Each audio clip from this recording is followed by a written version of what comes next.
Okay, hello students. अभी देखते हैं फर्स्ट प्रॉब्लम, ठीक है, ऑफ इनवर्स लैपलास ट्रांसफॉर्मेशन पे। तो इसके पहले हमने डिस्कस किया पार्शियल फ्रैक्शन क्या होता है, पार्शियल फ्रैक्शन की तीन केसेस क्या होती है, ठीक है, और उसमें से फर्स्ट केस क्या होती है और उसको कैसे सॉल्व करते हैं। ओके, अब इसके बेस हम प्रॉब्लम देखते हैं। देखो, एक केस पे मैं यहाँ पे एक या दो प्रॉब्लम इज सफिशिएंट है। ओके, अगर थोड़ा मोड चेंज होता है प्रॉब्लम का, थोड़ा डिफिकल्ट होता है, तो मैं ऐसे प्रॉब्लम भी यहाँ पे मैं कवर करूंगा। तो चलिए, फर्स्ट प्रॉब्लम है, find the inverse Laplace transform of this function. Okay, अब देखिए यहाँ पे इतना बड़ा फंक्शन है और इतने बड़े फंक्शन का इनवर्स लैपलास ट्रांसफॉर्मेशन निकालना काफी डिफिकल्ट है। मतलब आपको ये निकालना है कि ये जो फंक्शन दिया है एस के फॉर्म में, ये किसका लैपलास है। ओके, तो थोड़ा मुश्किल है इसका लैपलास फाइंड करना है, लेकिन इसका लैपलास हम इजीली फाइंड कर सकते हैं bye using partial fraction. Okay, अब पार्शियल फ्रैक्शन में तीन केसेस होती है, तो ये जो प्रॉब्लम है ये कौन से केस में फिट बैठता है पहले चेक कर लीजिए। तो उसके लिए सबसे पहले ये चेक करो कि इस पे हम पार्शियल फ्रैक्शन अप्लाई कर सकते हैं या नहीं कर सकते। ओके, तो अप्लाई करने के लिए कंडीशन क्या है कि डिनोमिनेटर की डिग्री ये ग्रेटर होनी चाहिए एज कंपेयर टू न्यूमरेटर। तो यहाँ पे डिनोमिनेटर की डिग्री चेक कर लीजिए, एस इंटू एस कितना होता है, एस क्यूब, मतलब डिनोमिनेटर की डिग्री 3 है और न्यूमरेटर की डिग्री कितनी है, 2 है, तो करेक्ट है। डिनोमिनेटर की डिग्री ये ग्रेटर है एज कंपेयर टू न्यूमरेटर से, तो हम इस पे पार्शियल फ्रैक्शन का यूज कर सकते हैं, ठीक है ना। अब दूसरी केस, दूसरा पॉइंट ये है कि ये जो प्रॉब्लम है ये कौन से केस के अंदर आता है। Okay, either it comes under case number 1 और 2 और 3। ओके, तो चेक करते हैं कि डिनोमिनेटर में कौन से फैक्टर है। यहाँ पे डिनोमिनेटर में एस का पावर 1 है, so it is a linear factor. यहाँ पे भी एस का पावर 1 है, it is a linear factor. यहाँ पे भी एस का पावर 1 है, लीनियर फैक्टर। तो डिनोमिनेटर में तीनों की तीनों फैक्टर लीनियर है, या कोई फैक्टर रिपीट हो रहा है क्या चेक करो। एस प्लस 1 टाइम्स है, एस माइनस 2 भी 1 टाइम्स है, एस माइनस 3 भी 1 टाइम्स है। So it is a linear factors and non-repeated factor. So this problem comes under case number 1 of partial fraction. Okay, क्योंकि डिनोमिनेटर में सभी के सभी फैक्टर लीनियर है और नॉन रिपीटेड है, तो ये पार्शियल फ्रैक्शन के पहले केस का प्रॉब्लम है। तो चलो यहाँ पे पार्शियल फ्रैक्शन अप्लाई करके देखते हैं। ओके, अब पार्शियल फ्रैक्शन में कितनी टर्म्स आएंगी ये कौन डिसाइड करता है, ये डिसाइड करता है कि डिनोमिनेटर में कितने फैक्टर्स आते हैं। ओके ना, डिनोमिनेटर में कितने लीनियर फैक्टर है, 1 2 3, तो यहाँ पे 3 सिंपल फ्रैक्शन में कन्वर्ट होगा। ओके, यहाँ पे फर्स्ट फैक्टर लिख लीजिए डिनोमिनेटर में एस प्लस 1, यहाँ पे एस माइनस 2 और यहाँ पे एस माइनस 3। ओके ना, अब ईच लीनियर फैक्टर के करस्पॉन्डेंस में एक कांस्टेंट आएगा। ओके, ये लीनियर फैक्टर है एस प्लस 1, तो ऊपर आएगा एक कांस्टेंट ये, यहाँ पे एस माइनस 2 ऊपर आएगा दूसरा कांस्टेंट बी और यहाँ पे आएगा सी। ओके, इसको दूंगा मैं इक्वेशन नंबर 1। ओके, अब देखिए इसकी वैल्यू कैसे निकालते हैं, जरा ध्यान दो। मैंने जो इसके पहले मेथड बताई थी आपको, वो थोड़ी लंबी चौड़ी मेथड थी, थोड़ी लेंथी मेथड थी। एक मेथड और इजी है, ठीक है ना, मैं ये आपके सामने एक्सप्लेन करने जा रहा हूं। देखो क्या है। ओके, अगर आपको ये की वैल्यू निकालना है, ओके, तो ये के नीचे फैक्टर कौन सा है, एस प्लस 1। ओके, तो डिनोमिनेटर का जो फैक्टर है, ठीक है ना, यहाँ पे मैं कौन सी वैल्यू पुटअप करूंगा तो डिनोमिनेटर 0 होगा, ऑब्वियसली कौन सी, एस इक्वल टू -1। तो आपको क्या करना है, एस इज इक्वल टू -1, ठीक है ना, इसका यूज करना है किसके लिए, ये की वैल्यू फाइंड आउट करने के लिए। देखो, ये के नीचे एस प्लस 1 है, ठीक है ना। आपको अगर डायरेक्ट आंसर चाहिए, लेंथी कैलकुलेशन नहीं चाहिए, अगर एबीसी की वैल्यू निकालने के लिए, तो ये इजी मेथड है, ये सुन लो। अगर ये की वैल्यू निकालना है तो ये के नीचे कौन सा फैक्टर है, एस प्लस 1। तो थिंक एस प्लस 1 0 कब हो सकता है, जब मैं S is equal to -1 put करूंगा। तो ये जो वैल्यू है एस इक्वल टू -1, ये आपको पुटअप करनी है यहाँ पे, लेकिन ये फैक्टर एक्सक्लूड करके पुटअप करनी है, ठीक है ना। एस इक्वल टू -1 ये पुटअप करना है लेफ्ट हैंड साइड में, लेकिन एस प्लस 1 में ये S equal to -1 put up up करना है, बाकी सब फैक्टर में कर सकते हो। ओके, चलो एस इक्वल टू -1 अगर मैं पुटअप करूंगा तो यहाँ पे कितना मिलेगा, 2 इंटू -1 का स्क्वायर -4 अपॉन में, इसमें S equal to -1 put up up करना है, यहाँ पे एस इक्वल टू -1 -2 ये होगा -3, यहाँ पे -1 -3 ये होगा -4। चेक कर लीजिए, -1 का स्क्वायर करेक्ट है। ओके ना, आंसर कितना मिलेगा, -1 का स्क्वायर प्लस 1 इंटू 2 2 -4 -2 अपॉन में माइनस प्लस 4 12, मतलब यहाँ पे 12, यहाँ पे आएगा -1/6। तो ये जो आंसर मिलता है -1/6, ये रहती है आपकी ये की वैल्यू, ध्यान में रखना, ठीक ना। ये वैल्यू किसकी रहती है, ये की, बात समझ में। तो ये की जगह मैं पुटअप करूंगा -1/6। ओके ना, तो ये की वैल्यू आती है -1/6 अपॉन में यहाँ पे आता है s प्लस 1। बहुत आसान है, ठीक है ना। आगे बढ़ते हैं, अगर आपको b की वैल्यू निकालना है तो b के नीचे कौन सा फैक्टर है, s माइनस 2। ओके, अब ये सोचना है कि s माइनस 2 जीरो कब होगा जीरो? अगर मैं s इक्वल टू 2 पुटअप करूंगा तो s इक्वल टू 2 आपको पुटअप करना है यहाँ पे। ओके, लेकिन इस फैक्टर में नहीं करना है, s माइनस 2 में s equal to 2 put up up करना है। अगर यहाँ पे s इक्वल टू 2 पुटअप करोगे तो ये क्या होगा, डिनोमिनेटर जीरो बन जाएगा। ओके ना, तो s इक्वल टू 2 आपको बाकी सभी में पुटअप करना है, ओनली s माइनस 2 में पुट नहीं करना है। तो यहाँ पे अगर मैं s इक्वल टू 2 पुटअप करता हूँ तो कितना मिलेगा, 2 का स्क्वायर 4। ओके ना, 4 इंटू 2 कितना, 8 माइनस 4 इट इज अ 4, ठीक है, अपॉन में s इक्वल टू 2 पुटअप करने जा रहा हूँ, 2 plus 1 it is a 3 into, इसमें पुटअप नहीं करना है, ओनली दिस में s equal to 2 minus 3 it is a minus 1, ठीक है। तो आंसर कितना मिलेगा आपको, माइनस 4/3। तो ये जो वैल्यू रहती है ये रहती है आपकी b की value, it is a minus 4/3, ये रहेगी आपकी b की वैल्यू, s माइनस 2 नीचे। अब आप बताइए c की वैल्यू निकालने के लिए क्या पुटअप करना पड़ेगा, s इक्वल टू 3 पुटअप करना पड़ेगा। ओके, तो चलो c की वैल्यू निकालने के लिए s इक्वल टू 3 पुटअप करते हैं। So put s equal to 3। Okay, कहां पे पुटअप करना है, s प्लस 1 में करना है, s माइनस 2 में करना है, s माइनस 3 में नहीं करना है। ओके, अगर इसमें पुटअप करोगे तो ये तो जीरो मिल जाएगा आपको। ओके, मतलब आंसर इनफिनिटी चला जाएगा। तो s इक्वल टू 3 पुटअप करो, लेकिन s माइनस 3 में नहीं, बाकी सब में। तो यहाँ पे 3 का स्क्वायर 9 इंटू 2 18 माइनस 4 14। ओके ना, तो डिनोमिनेटर में आ रहा है, सॉरी न्यूमरेटर में 14 आ रहा है। यहाँ पे put x equal to 3 plus 1 4 into 3 minus 2 it is 1। तो यहाँ पे कितना मिलेगा आपको, 14/4, मतलब कितना, 7/2। तो ये आंसर आता है। ये किसके लिए रहेगी, c की। तो c की वैल्यू मिलती है आपको 7/2 अपॉन कितना, s माइनस 3। ओके ना, तो आपने इसको सॉल्व किया, देखो काफी आसान तरीका है इसको सॉल्व करने का। आप वो भी मेथड, लॉन्ग कट मेथड भी आप यूज कर सकते हो। ओके, और ये मेरे ख्याल से बेटर मेथड है आपके लिए। ओके, लेकिन ये मेथड तभी यूज करेंगे जब आपका प्रॉब्लम जो है वो केस नंबर 1 का रहेगा। अगर केस नंबर 2 का प्रॉब्लम है तो ये मेथड आपके काम में नहीं है, ध्यान में रखना। ओके, तो आपने इसको 2s square minus 4 upon s plus 1 s minus 2 s minus 3 इसको रिजोल्व किया पार्शियल फ्रैक्शन में। देखो इसको 3 सिंपल फ्रैक्शन में आपने कन्वर्ट किया, ठीक है। आपका आंसर करेक्ट है या नहीं ये चेक करने के लिए इसको सॉल्व करो, और ये टर्म मिल लीजिए तो आपका आंसर करेक्ट है। अब मैं क्या करूंगा, ठीक है, मुझे इनवर्स लैप्लास ट्रांसफॉर्मेशन निकालना है। ओके, तो this term is equal to this term. तो मैं क्या करूंगा, taking inverse Laplace transform on both the side, taking inverse Laplace transform on both the side. Okay, दोनों तरफ मैं इनवर्स लैप्लास ट्रांसफॉर्म ले लूंगा। ओके, अब इनवर्स लैप्लास ट्रांसफॉर्मेशन की प्रॉपर्टी है, that is a linearity property. जैसे लैप्लास ट्रांसफॉर्मेशन में एक लीनियरिटी प्रॉपर्टी रहती है, वैसे ही इनवर्स लैप्लास ट्रांसफॉर्मेशन रहती है। ये प्रॉपर्टी क्या कहती है कि अगर आपको मोर देन वन टर्म पे इनवर्स लैप्लास ट्रांसफॉर्म ऑपरेट करना है, ओके, तो आप ऑपरेट कर सकते हो। ओके, और इनवर्स लैप्लास ट्रांसफॉर्म ऑपरेट होगा हर एक टर्म पे, और उसमें कांस्टेंट को बाहर निकाला जाता है। ओके, तो देखिए कितना मिलेगा, सो एल इनवर्स ऑफ ये 2s स्क्वायर माइनस 4 अपॉन में s plus 1 s minus 2 s minus 3, okay, curly bracket close is equal to, यहां पे आएगा L inverse of -1/6 upon s plus 1 plus L inverse of -4/3 upon s minus 2, okay ना, plus L inverse of 7/2 upon s minus 3। Okay ना, तो check कर लीजिए, मैंने inverse Laplace transform operate किया, ठीक है। ऊपर का दिखता नहीं, थोड़ा नीचे लिखना पड़ेगा। ओके, इसको थोड़ा नीचे लिख लेता हूं मैं।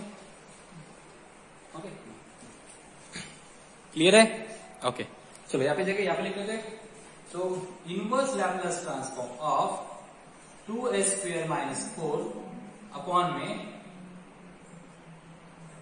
s प्लस 1, यहाँ पे s माइनस 2, यहाँ पे s माइनस 3, ओके ना, कर्ली ब्रैकेट क्लोज। अब इनवर्स लैप्लास ट्रांसफॉर्मेशन हर एक टर्म पे ऑपरेट होगा, तो यहाँ पे -1/6 कांस्टेंट है, बाहर निकाल लीजिए। इनवर्स लैप्लास ऑपरेट होगा 1 अपॉन s प्लस 1 पे, minus plus into minus minus 4/3 is a constant number, बाहर निकाल लीजिए। इनवर्स लैप्लास ट्रांसफॉर्म होगा ऑपरेट 1 अपॉन s माइनस 2 पे, प्लस 7/2 कांस्टेंट नंबर है बाहर, यहाँ पे एल इनवर्स ऑपरेट होगा 1 अपॉन s माइनस 3 पे। ओके ना, अब देखिए फॉर्मूला आपके पास है 1 अपॉन s प्लस 1, किसका लैप्लास है? ओके, चेक कर लीजिए फॉर्मूले के इसमें। तो L inverse of 2s² minus 4 upon यहाँ पे s plus 1 s minus 2 s minus 3 okay is equal to, बताइए जरा क्या होगा। 1 अपॉन एस प्लस 1 कौन से फंक्शन का लैप्लस है? मैंने एक फॉर्मूला लिखा किया था 1 अपॉन एस प्लस से, इसका इनवर्स लैप्लस ट्रांसफॉर्मेशन क्या होगा? ये होता है यहाँ पे -1/6 और ये होता है e to the power 1 upon S plus 1 है तो यहाँ पे माइनस, यहाँ पे 1 और यहाँ पे t। Okay so e to the power -t का लैप्लस जो होता है वो 1 अपॉन एस प्लस 1 होता है, तो 1 अपॉन एस प्लस 1 का inverse e to the power -t होगा, माइनस यहाँ पे 4/3। Okay no 1 upon S minus 2 किसका लैप्लस है? ये है e टू दी पावर -2 है तो यहाँ पे +2 और यहाँ पे t, e to the power 2t का लैप्लस 1 अपॉन एस माइनस 2 तो 1 अपॉन एस माइनस 2 का inverse e to the power 2t plus okay यहाँ पे 7/2 और यहाँ पे 1 अपॉन एस माइनस 3, यहाँ पे -3 है तो यहाँ पे e to the power +3t। Okay तो ये होता है लैप्लस ट्रांसफॉर्मेशन, इसका inverse Laplace transformation of this function. ठीक है वो समझ में आया होगा आपको, इसको थोड़ा अच्छे से लिख लीजिए। कॉमन कुछ निकलता है? नहीं निकलता है, तो यहाँ पे minus e to the power -t upon 6 minus 4/3 e to the power 2t यहाँ पे plus 7/2 e to the power 3t, तो ये रहेगा inverse Laplace transform of this function. ठीक है मतलब क्या, अगर आप इसका लैप्लस लोगे तो आपको लेफ्ट हैंड साइड मिलेगी। ठीक है समझ में आया पहला प्रॉब्लम, इसको कॉपी कर लीजिए। अब देखते हैं दूसरा प्रॉब्लम। ओके हेलो स्टूडेंट्स, अभी देखते हैं सेकंड प्रॉब्लम। ओके किस पे? पार्शियल फ्रैक्शन के फर्स्ट केस पे। ओके सो प्रॉब्लम क्या है? Find the inverse Laplace transform of this function. The function is s² + 1 upon s³ + 2s² + 3s² + 2s। Okay हमें इसका इनवर्स लैप्लस ट्रांसफॉर्मेशन निकालना है। Okay bye using partial fraction. अब क्या ये प्रॉब्लम पार्शियल फ्रैक्शन से सॉल्व हो सकता है या नहीं, पहले ये चेक कर लेते हैं। ओके पार्शियल फ्रैक्शन हम कब यूज करते हैं? जब न्यूमरेटर की डिग्री छोटी हो और डिनोमिनेटर की बड़ी हो। ओके तो यहाँ पे डिनोमिनेटर की डिग्री कितनी है? 3 है, न्यूमरेटर की 2 है। So the degree of denominator is greater than the degree of numerator, then we use partial fraction. तो यहाँ पे हम पार्शियल फ्रैक्शन का यूज कर सकते हैं। ओके ना। अब दूसरी कंडीशन ये भी है कि डिनोमिनेटर में कुछ फैक्टर्स होने चाहिए, तब जाके आप पार्शियल फ्रैक्शन का यूज कर सकते हो। ओके तो चलो स्टार्ट करते हैं, डिनोमिनेटर को फैक्टराइज करने की कोशिश करते हैं। ओके अगर ये फैक्टराइज होगा तो ठीक है, नहीं होगा तो फिर देखेंगे कि दूसरी प्रोसेस क्या हो सकती है। क्लियर है ना? तो जब इसको फैक्टराइज करने की कोशिश करते हैं तो यहाँ पे डिनोमिनेटर आपका s³ + 3s² + 2s। ओके ना। हाँ क्या कॉमन निकलता है इसमें से? यहाँ से s कॉमन निकाल सकता हूं मैं। ओके ब्रैकेट में कितना बचेगा? यहाँ पे s² + 3s ओके +2। ओके ना। हाँ तो s तो कॉमन निकाल लिया, ये हो गया हमारा एक लीनियर फैक्टर। ओके अब क्या मैं इसको फैक्टराइज कर सकता हूँ क्या? चेक करो, मल्टीप्लीकेशन 2 आना चाहिए और एडिशन 3 आनी चाहिए। तो 2 × 1 = 2, दोनों की साइन पॉजिटिव आएगी। तो एक ब्रैकेट में क्या होगा? यहाँ पे s इंटू एक ब्रैकेट में s + 1 और दूसरे ब्रैकेट में s + 2। करेक्ट है? दोनों का मल्टीप्लीकेशन 2 आ रहा है और दोनों का एडिशन कितना आ रहा है? 3। करेक्ट है? तो डिनोमिनेटर को मैंने फैक्टराइज किया है। ओके और डिनोमिनेटर के फैक्टर कौन से मिले आपको? ओके डिनोमिनेटर के जो फैक्टर मिले वो लीनियर मिले। s का पावर कितना? 1 है, यहाँ पे s का पावर 1 है, यहाँ पे s का पावर 1 है। So all the factors are linear. Okay linear होने के बाद ये रिपीट हो रहे हैं क्या? नहीं हो रहे। ठीक है ना? सो ये पार्शियल फ्रैक्शन की फर्स्ट केस का प्रॉब्लम है, if denominator contain linear and non repeated factor. Okay तो इसको लिखते हैं पार्शियल फ्रैक्शन के फॉर्म में। तो यहाँ पे s² + 1 अपॉन में यहाँ पे डिनोमिनेटर के फैक्टर क्या है आपके? ये आए हैं s इंटू s + 1 ठीक है इंटू s + 2। ओके तो डिनोमिनेटर को मैंने फैक्टराइज किया, मुझे इतना मिला। ओके अब अकॉर्डिंग टू फर्स्ट केस मैं इसको कैसे लिख सकता हूँ? ओके डिनोमिनेटर में कितने फैक्टर्स है? s + 1 s + 2, 3 फैक्टर है। तो इसको 3 सिंपल फ्रैक्शन में मैं लिख सकता हूँ।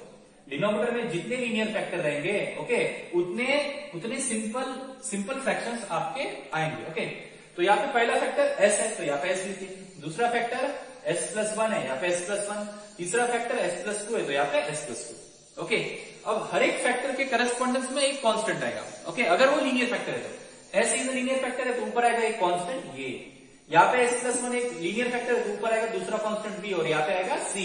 इसको दे दीजिए इक्वेशन नंबर 1। अभी हमारा एम क्या है? हमारा एम है एबीसी की वैल्यू फाइंड आउट करना। अब एबीसी की वैल्यू कैसे फाइंड आउट कर सकते हैं? मैंने एक इजी टेक्निक बताई थी आपको।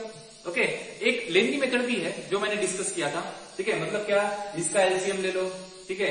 बाद में इसके एलसीएम से हर एक टर्म को मल्टीप्लाई करो तो एस कैंसिल हो जाएगा, ये के साथ S plus one into S plus two आएगा।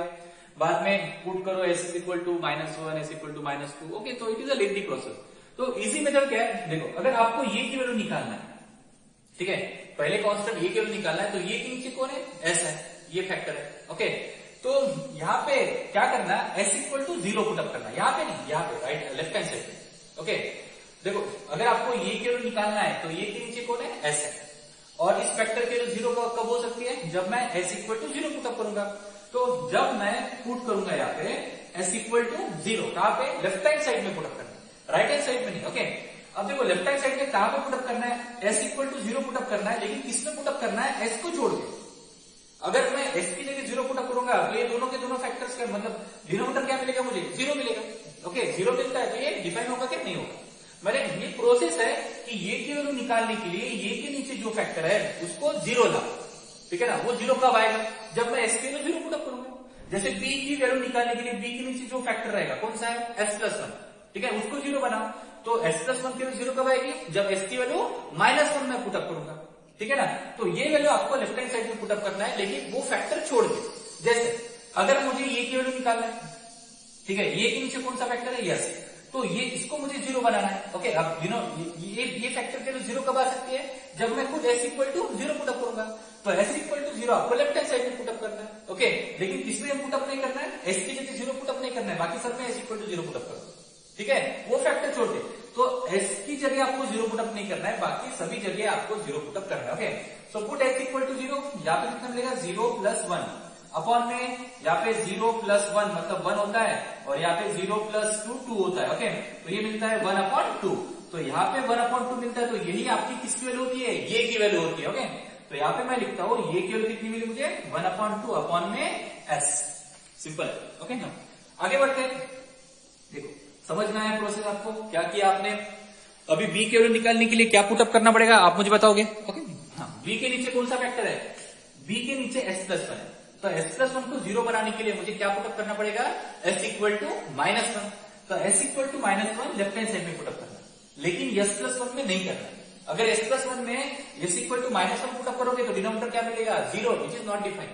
ओके, तो एस बी की वैल्यू निकालने के लिए डिनोमिनेटर 0 कब बनेगा, जब मैं एस इक्वल टू -1 पुटअप करूंगा, और वो -1 आपको लेफ्ट हैंड साइड में पुटअप करना है एक्सेप्ट एस प्लस वन की जगह। ओके, मतलब एस प्लस वन में आपको S equal to -1 put up up करना है, बाकी सभी जगह करना है। ओके, तो यहाँ पे -1 का स्क्वायर कितना आएगा, +1 upon s equal to -1 put up कर रहे हो, इसमें नहीं करना है आपको पुटअप, ठीक है ना। तो यहाँ पे क्या होगा, -1 + 2 कितना आएगा, +1।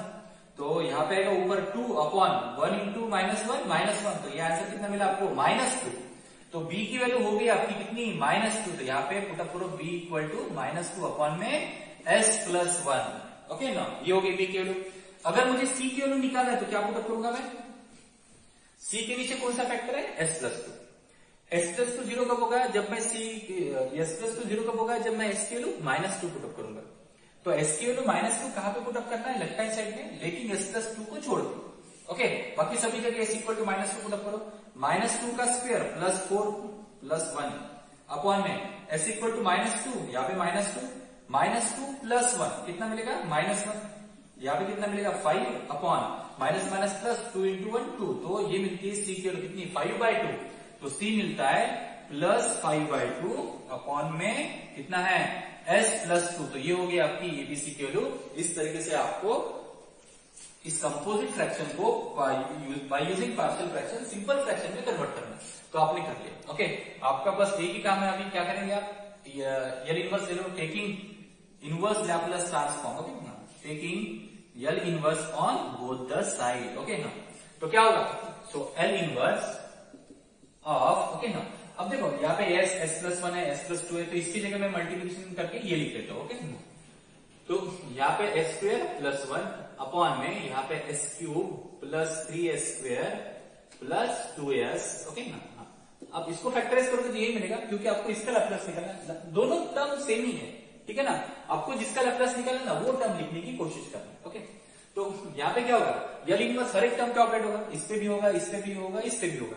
अब यहाँ पे जो कांस्टेंट है ना वो बाहर निकालने से यल इनवर्स s के फंक्शन पे ऑपरेट करो। ओके, मतलब कैसे, यहाँ पे 1/2 कांस्टेंट है बाहर, यहाँ पे एल इनवर्स ऑपरेट होगा 1/s पे। ओके ना, -2 कांस्टेंट है बाहर, यहाँ पे एल इनवर्स ऑपरेट होगा 1/s+1 पे। ओके ना, बाद में प्लस 5/2 कांस्टेंट है बाहर, यहाँ पे एल इनवर्स ऑपरेट होगा 1/s+2 पे। ठीक है ना।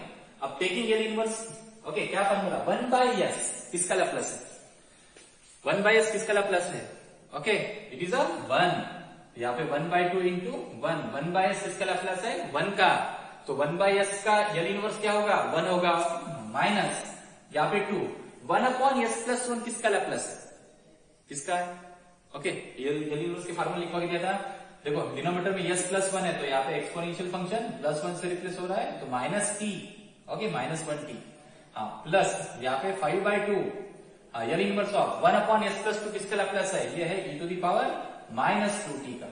ओके तो ये होता है आपका आंसर। ठीक है, इसको अच्छे से लिख लीजिए, ये 1/2 -2e⁻² -t प्लस यहाँ पे 5/2 e⁻²t, that is your answer. ठीक है, प्रॉब्लम समझ में आया। और एक प्रॉब्लम देखते हैं इसके बेस, बाद में ये टॉपिक क्लोज करते हैं और इसको कुछ होमवर्क दे दूंगा मैं आपको, लिख लीजिए पहले इतना।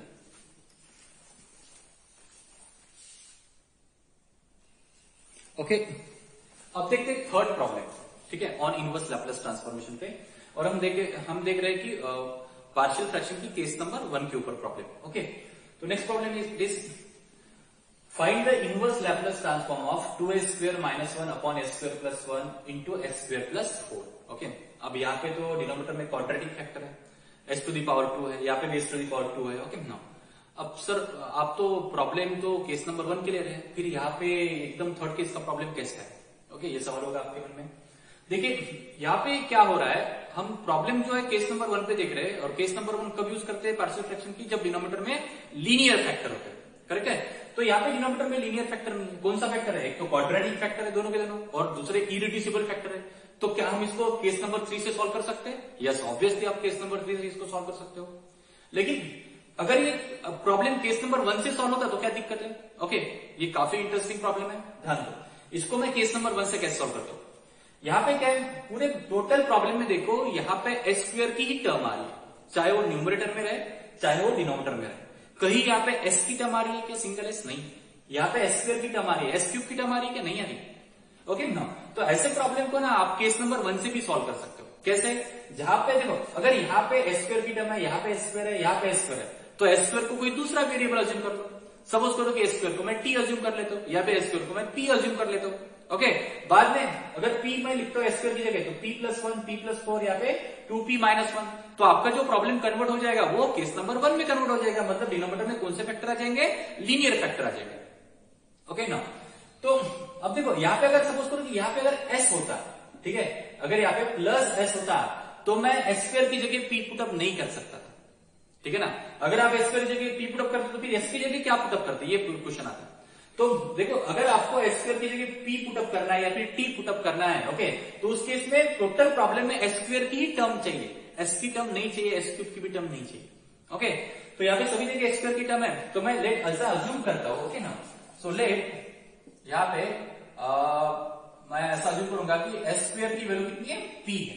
ओके ना, तो ये प्रॉब्लम कैसे हो जाएगा, ये हो जाएगा 2p - 1 में यहाँ पे p+1, ओके ना, और यहाँ पे p+4। ओके ना, अब देखो बड़ा डिनोमिनेटर में क्या हो गया, यहाँ पे p+1 p+4, p का पावर 1 है, it is linear factor, p का पावर 1 है, यहाँ पे लीनियर फैक्टर, दोनों के दोनों लीनियर है और कोई भी रिपीट नहीं हो रहा है, तो ये प्रॉब्लम केस नंबर 1 में जाएगा। ओके साथ में डिनोमिनेटर की डिग्री क्या है, ग्रेटर है, किससे, न्यूमरेटर से, तो ये पार्शियल फ्रैक्शन से डेफिनेटली सॉल्व होगा। ओके ना, तो अकॉर्डिंग टू पार्शियल फ्रैक्शन में इसको कैसे लिख सकते हो, डिनोमिनेटर में 2 फैक्टर है। ओके तो पहला फैक्टर लिखिए p+1, तो यहाँ पे 2 टर्म आएंगी, सिंपल फ्रैक्शन में 2 टर्म आएंगी, एक रहेगी p+1 की, दूसरी रहेगी p+4 की। ओके ईच फैक्टर के करस्पॉन्डेंट में एक कांस्टेंट ये, और यहाँ पे दूसरा कांस्टेंट b, इसको देंगे हम इक्वेशन नंबर 1। ओके ना, अभी आपका एम क्या है, ये और b की वैल्यू फाइंड आउट करना। ओके ना, अब ये और b की वैल्यू कैसे फाइंड आउट कर सकते हैं, ठीक है, ये के नीचे कौन सा फैक्टर है, p+1, तो p+1 जीरो कब रहेगा, जीरो कब होगा p+1, जब मैं p की वैल्यू -1 पुटअप करूंगा, तो p की वैल्यू -1 यहाँ पे पुटअप करना है, लेकिन p+1 में नहीं करना है, बाकी सब में। ओके ना, so put p equal to कितना, p इक्वल टू -1 में पुटअप करूंगा, लेकिन p+1 में पुटअप नहीं करूंगा, बाकी सभी में पुटअप करूंगा। ओके ना, तो p के तो -1 पुटअप कर दो, 2 इंटू -1 ये होगा -2 -1 अपॉन, इसमें पुटअप नहीं, इसमें पुटअप करो, -1 प्लस 4 कितना आएगा 3, तो आंसर मिलता है आपको -3/3 इज अ -1। ओके, तो ये केवल कितनी मिली, -1 upon p+1, that's it. Okay ना, अब क्या, अगर मुझे b की वैल्यू निकालना है तो b के नीचे कौन सा फैक्टर है, p+2। b की वैल्यू निकालने के लिए b के नीचे जो फैक्टर है, ठीक है ना, उसको 0 कैसे लाया जा सकता है इसके बारे में सोचना। तो b के नीचे वाला फैक्टर 0 कब होगा, जब p की वैल्यू -4 होगी। तो p इक्वल टू -4 आपको यहाँ पे पुटअप करना है, p इक्वल टू -4, लेकिन p+4 में पुटअप नहीं करना है। ओके, अगर इसमें पुटअप करोगे तो 0 बन जाएगा, बाकी सभी में पुटअप कर सकते हो। तो p इक्वल टू -4, 2 इंटू -4 -8 -1 कितना आएगा, -9 अपॉन, हाँ, -4 प्लस 1 कितना, -3, माइनस कैंसिल, 3 3 9, तो आंसर कितना मिलता है 3। तो b की वैल्यू होगी आपकी 3 और यहाँ पे आता है p+4। ओके, तो ये होगी आपकी a और b की वैल्यू। अब बहुत आसान हो गया प्रॉब्लम, ठीक है, पार्शियल फ्रैक्शन में कन्वर्ट कर लिया। अभी p की देखो, मैंने क्या किया था, s² की जगह p पुटअप किया था, अज्यूम किया था, लेट। ओके ना, अभी क्यों किया था, क्योंकि मुझे इसको पार्शियल फ्रैक्शन में रिजॉल्व करना था, ठीक है ना, इसको सिंपल फ्रैक्शन में कन्वर्ट करना था। तो आपने क्या किया, s² इक्वल टू p लेके इसको सिंपल फ्रैक्शन में रिजॉल्व कर लिया, ठीक है ना। अभी p का काम हो गया, अभी ओरिजिनल प्रॉब्लम पे वापस आते हैं। p की वैल्यू कितनी है, s² है, अभी p की जगह s² पुटअप कर लो, ठीक है। देखो क्या होगा, p का काम हो गया ना, आपने क्या किया था, s² की वैल्यू p अज्यूम किया था उस पार्शियल फ्रैक्शन को सॉल्व करने के लिए, सिंपल बनाने के लिए। सिंपल बन गया, सिंपल फ्रैक्शन में कन्वर्ट भी हो गया, ठीक है, पार्शियल फ्रैक्शन में रिजॉल्व हो गया। अभी p की वैल्यू वापस रख दो और प्रॉब्लम सॉल्व करो by making inverse Laplace technique. Okay ना, तो क्या होगा यहाँ पे, सो हियर 2s² -1 अपॉन में यहाँ पे s² प्लस 1, यहाँ पे आएगा s² प्लस 4, ओके ना, हाँ, इज इक्वल टू यहाँ पे -1 अपॉन, यहाँ पे p की वैल्यू कितनी है, s², यहाँ पे s² प्लस 1 प्लस यहाँ पे 3 अपॉन, यहाँ पे s² प्लस 4, ठीक है ना। अब taking L inverse on both the side, taking L inverse on both the side, okay ना। तो क्या होगा यहाँ पे L inverse of 2s² -1 upon में यहाँ पे s² प्लस 1, यहाँ पे s² प्लस 4, ठीक है, हाँ, is equal to minus sign common निकाल लो। ओके, यहाँ पे L इनवर्स ऑपरेट होगा इस पे 1 अपॉन, यहाँ पे s² प्लस 1 पे, ओके, प्लस 3 कॉन्स्टेंट है बाहर, यहाँ पे L इनवर्स ऑपरेट होगा 1 अपॉन, यहाँ पे s² प्लस, ओके ना, यहाँ पे 4। ओके, अब मुझे बताइए, क्या आपको इन दो टर्म्स का L इनवर्स पता है क्या, मतलब ऐसे 1 अपॉन s² प्लस 1 ये किसका इनवर्स है, मतलब ये किसका लैप्लास है, 1 अपॉन s² प्लस 4 ये किसका लैप्लास है। ओके, आपको देखो लैप्लास के फार्मूले में, ठीक है ना, ऐसे 4 ही फार्मूले जहां पे डिनोमिनेटर में s² प्लस a² आता है, और वो फार्मूले sin 80, sin h 80, cos 80, cos h 80। लेकिन उसमें भी cos के फार्मूले हम कब यूज करते हैं, जब न्यूमरेटर में यस होता है। ओके, तो यहाँ पे कहीं भी न्यूमरेटर में s नहीं है। ओके, तो यहाँ पे फार्मूला कौन सा यूज होगा, एक तो साइन वाला, एक तो sin h 80 या फिर sin 80। लेकिन sin h 80 में डिनोमिनेटर में माइनस साइन होता है, यहाँ पे माइनस साइन है क्या, नहीं है, तो ऑब्वियसली यहाँ पे फार्मूला कौन सा होगा, यूज sin 80 वाला। ओके, अब sin 80 का फार्मूला यूज करने के लिए L इनवर्स का फार्मूला मैंने लिखवा के दिया था आपको। ओके, क्या है फार्मूला, देखो फार्मूला ऐसा है कि L inverse of 1 upon s² plus a², ठीक है, ये होता है फार्मूला sin 80 अपॉन ये, लिखवा के दिया था मैंने आपको। ओके, अगर ऊपर ये होता तो ये किसका फार्मूला बन जाता, sin 80 का, यहाँ पे ये है क्या, नहीं, तो ये क्या एडजस्टमेंट करेंगे, ये से मल्टीप्लाई, ये से डिवाइड, तो ये फार्मूला बन जाएगा sin 80 का, और अपॉन में क्या रहेगा ये, ठीक है। अब डिनोमिनेटर की टर्म s² प्लस a² के फॉर्म में लिखो, यहाँ पे 4 किसका स्क्वायर है, 2 का, तो ये होगा 2 का स्क्वायर, और यहाँ पे 1 किसका स्क्वायर रहता है, 1 का। ओके, चलो अप्लाई करते हैं। So L inverse of 2s² -1 upon में s² plus 1 into s² plus 4 is equal to, okay, minus, ये क्या होगा, ये sin t हुआ, प्लस यहाँ पे 3, यहाँ पे कितना ये होता है sin 2t upon 2 like that. Okay, तो आपका आंसर कितना मिला? ये मिलता है sin t प्लस यहाँ पे 3/2 इंटू sin 2t। तो ये होता है inverse Laplace transformation of this function. Okay, समझ में आया? चलो लिख लीजिए। अब देखते हैं नेक्स्ट इसके एग्जांपल, नेक्स्ट केस पे पार्शियल फ्रैक्शन की दूसरी केस। ओके, इस पे देखो दूसरे भी एग्जांपल है, काफी सारे एग्जांपल है इसके ऊपर। और जो टिपिकल एग्जांपल बोलते हैं जिसको मिक्स प्रॉब्लम भी बोलते हैं, तीनों केसेस जहां पे यूज होते हैं, ऐसा भी प्रॉब्लम मैं लूंगा। लेकिन अभी फिलहाल स्टेप बाय स्टेप जाते हैं। केस नंबर 1 के प्रॉब्लम है, अभी केस नंबर 2 के, बाद में केस नंबर 3 के, और बाद में मिक्स प्रॉब्लम। कुछ लॉजिकल प्रॉब्लम भी है वो भी मैं लूंगा। ओके, लेकिन तीनों केस खत्म होने के बाद। तो पहले इतना लिख लीजिए। अभी नेक्स्ट लेक्चर में हम चालू करते हैं how to find the L inverse, ठीक है ना, by using partial fraction, using specially using case number 2। Okay, तो इतना लिख लीजिए पहले।